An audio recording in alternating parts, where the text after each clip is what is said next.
पहला पाठ। प्रवक्ता ग्रंथ। पुत्र, नम्रता से अपना व्यवसाय करो और लोग तुम्हें दानशील व्यक्ति से भी अधिक प्यार करेंगे। तुम जितने अधिक बड़े हो उतना ही अधिक नम्र बनो। इस प्रकार तुम प्रभु के कृपा पात्र बन जाओगे। बहुत लोग घमंडी और गर्वीले हैं, किंतु ईश्वर दोनों पर अपने रहस्य प्रकट करता है। प्रभु का सामर्थ्य बहुत महान है, किंतु वह नम्र लोगों की श्रद्धांजलि स्वीकार करता है। अहंकारी के लोग का कोई राज नहीं है, क्योंकि बुराई ने उसमें जड़ पकड़ ली है। समझदार मनुष्य दृष्टांतों पर विश्वास करता है। जो कान लगाकर सुनता है वह प्रज्ञा की कामना करता है। यह प्रभु की वाणी है। दूसरा पाठ। इब्राहिम के नाम पत्र। आप लोग ऐसे पर्वत के निकट नहीं पहुँचे हैं जिसे आप स्पर्श कर सकते हैं।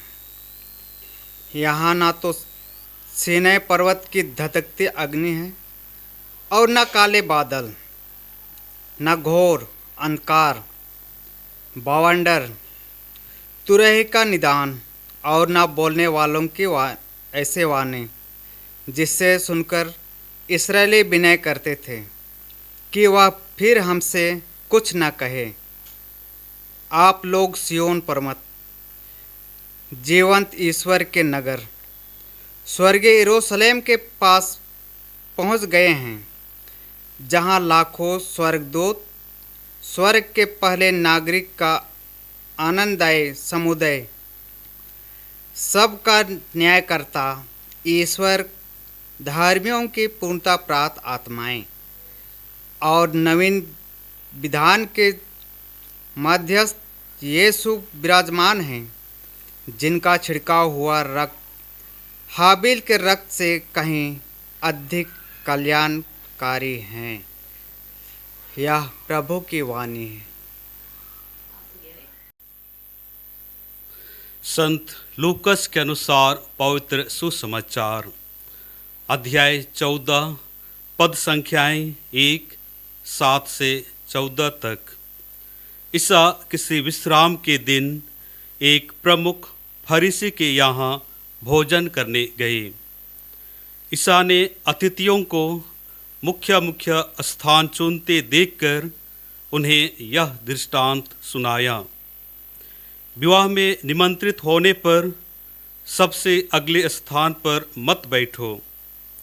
कहीं ऐसा ना हो कि तुमसे प्रतिष्ठित कोई अतिथि निमंत्रित हो और जिसने तुम दोनों को निमंत्रण दिया है वह आकर तुमसे कहे, इन्हें अपनी जगह दीजिए, और तुम्हें लज्जित होकर सबसे पिछले स्थान पर बैठना पड़े।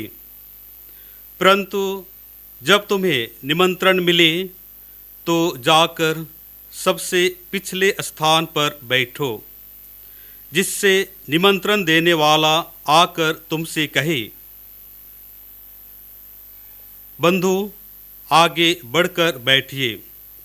इस प्रकार सभी अतिथियों के सामने तुम्हारा सम्मान होगा, क्योंकि जो अपने को बड़ा मानता है वह छोटा बनाया जाएगा, और जो अपने को छोटा मानता है वह बड़ा बनाया जाएगा। फिर ईसा ने अपने निमंत्रण देने वालों से कहा, जब तुम दोपहर या शाम का भोजन दो तो ना तो अपने मित्रों को बुलाओ और ना अपने भाइयों को, ना अपने कुटुंबियों को और ना धनी पड़ोसियों को। कहीं ऐसा ना हो कि वे भी तुम्हें निमंत्रण देकर बदला चुका दें। पर जब तुम भोज दो तो कंगालों, लूल्हों, लंगड़ों और अंधों को बुलाओ। तुम धन्य होगे कि बदला चुकाने के लिए उनके पास कुछ नहीं है, क्योंकि धर्मियों के पुनरुत्थान के समय तुम्हारा बदला चुका दिया जाएगा। प्रभु का सुसमाचार। ख्रीस्त में मेरे मसीही माता पिता भाइयों एवं बहनों, आज वर्ष का 22वां सामान्य रविवार है। आज के तीनों पाठ हमें नम्रता और विनम्रता के महत्व के बारे में मनन और चिंतन करने के लिए प्रेरित करती है। नम्रता सब गुणों की माता है। नम्रता एक ऐसा गुण है जो हमारे लिए आशा के दरवाज़ा खोल देती है। नम्रता एक ऐसा गुण है जिससे हर व्यक्ति चाहता है और पसंद करता है। ईश्वर भी सबसे अधिक नम्र और विनम्र लोगों को प्यार करते हैं।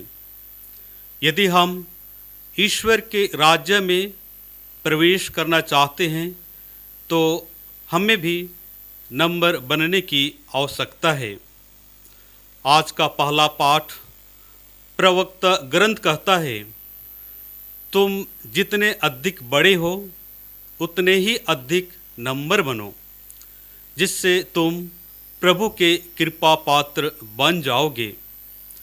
इसी तरह से आज के दूसरे पाठ के लेखक इब्रानियों को नम्र बनकर ईश्वर के पास जाने के लिए कहता है।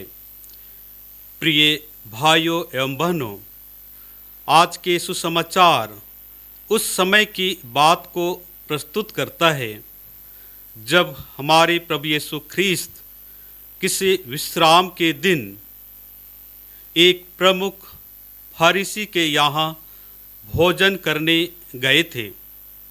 तो वहाँ देखते हैं कि लोग मुख्य स्थान चुन रहे हैं ताकि उन्हें अधिक आदर, सम्मान और सत्कार मिल सके। अतः प्रभु यीशु ख्रीस्त इससे देखकर कुछ शिक्षा और ज्ञान की बातें बतलाने के लिए लोगों को यह दृष्टांत सुनाते हैं और कहते हैं कि विवाह में निमंत्रित होने पर सबसे अगले स्थान पर मत बैठो।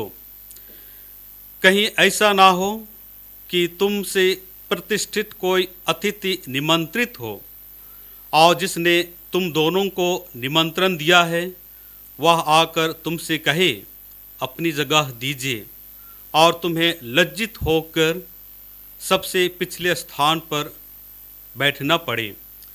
परंतु सबसे पिछले स्थान पर बैठो जिससे निमंत्रण देने वाला आकर तुमसे कहे, बंधु आगे बढ़कर बैठिए। इस प्रकार सभी अतिथियों के सामने तुम्हारा सम्मान होगा। प्रिय भाइयों एवं बहनों, इससे प्रभु हमें क्या बताना चाहते हैं? प्रभु हमें क्या शिक्षा देना चाहते हैं? वास्तव में इस दृष्टांत के द्वारा प्रभु हमें नम्र बनने के लिए आह्वान करते हैं, क्योंकि प्रभु कहते हैं जो अपने को बड़ा मानता है वह छोटा बनाया जाएगा, और जो अपने को छोटा मानता है वह बड़ा बनाया जाएगा। स्वयं प्रभु यीशु ख्रीस्त नम्र बनकर इस दुनिया में आए और नम्र बनने की शिक्षा दी। हम पवित्र बाइबल में कई व्यक्तियों को पाते हैं जो नम्र बनकर यीशु के पास आए और ईश्वरीय कृपा को प्राप्त किए।